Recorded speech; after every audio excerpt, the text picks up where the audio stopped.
সিলেটের রিটার্নিং কর্মকর্তার কার্যালয়ে আছেন সহকর্মী ইকরামুল কবির। সরাসরি যাব তার কাছে।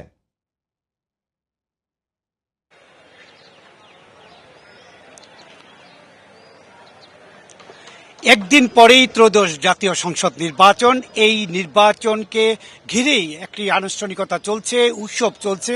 আমি এই মুহূর্তে আছি সিলেটের রিটার্নিং কর্মকর্তা কার্যালয়ে, এবং রিটার্নিং কর্মকর্তা কার্যালয়ে আপনারা দেখতে পাচ্ছেন এখানে একটি মঞ্চ তৈরি করা হচ্ছে। এই মঞ্চটি তৈরি করা হচ্ছে যে 12ই ফেব্রুয়ারি যেই নির্বাচনের পর ফলাফল ঘোষণার জন্য একটি মঞ্চ তৈরি করা হচ্ছে। এই মঞ্চ থেকেই সিলেটের যে 6টি আসন আছে সেই আসনের 1031টি কেন্দ্রের ফলাফল এখান থেকে আনুষ্ঠানিকভাবে ঘোষণা করা হবে, এবং সেই জন্যই সমস্ত কার্যক্রম ইতিমধ্যে সম্পন্ন করা হয়েছে। অন্যদিকে সিলেটের যে 13টি উপজেলা রয়েছে প্রত্যেকটি উপজেলায় নির্বাচনী সামগ্রী পৌঁছে দেওয়া হয়েছে, এবং আগামীকাল সকাল 10টা থেকেই প্রত্যেক কেন্দ্রে কেন্দ্রে প্রিজাইডিং অফিসারের কাছে কেন্দ্রের যাতে করে সরঞ্জাম পৌঁছে যায় সেই জন্য তাদেরকে বুঝিয়ে দেওয়া হবে। অন্যদিকে কিছু সময় আগে এই রিটার্নিং অফিসারের কার্যালয় থেকে প্রায় 5 শতাধিক গণমাধ্যম কর্মীদেরকে পাসের ব্যবস্থা করা হয়েছে, তাদের কার্ড দেওয়া হয়েছে।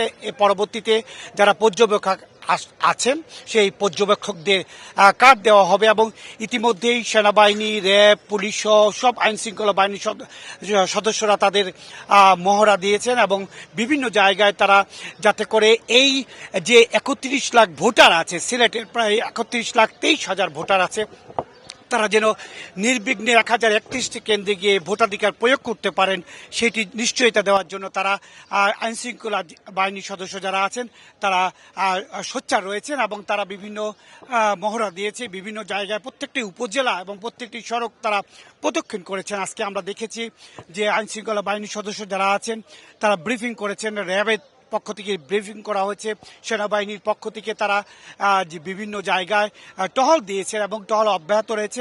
প্রত্যেকটি উপজেলায় এবং প্রত্যেকটি কেন্দ্রে কেন্দ্রে সেনাবাহিনী, র্যাব, পুলিশ, আনসার এবং বিভিন্ন যারা আইন শৃঙ্খলা বাহিনীর সদস্য আছেন তারা সেই সমস্ত কেন্দ্রগুলোকে সজাগ দৃষ্টি রেখেছেন।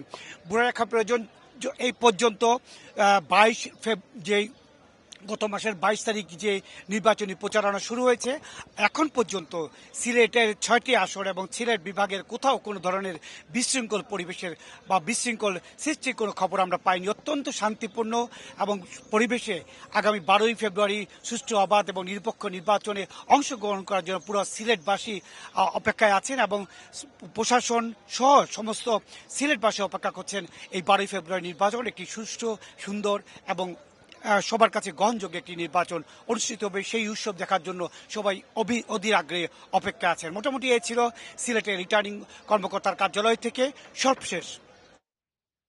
সিলেট থেকে ইকরামুল কবির।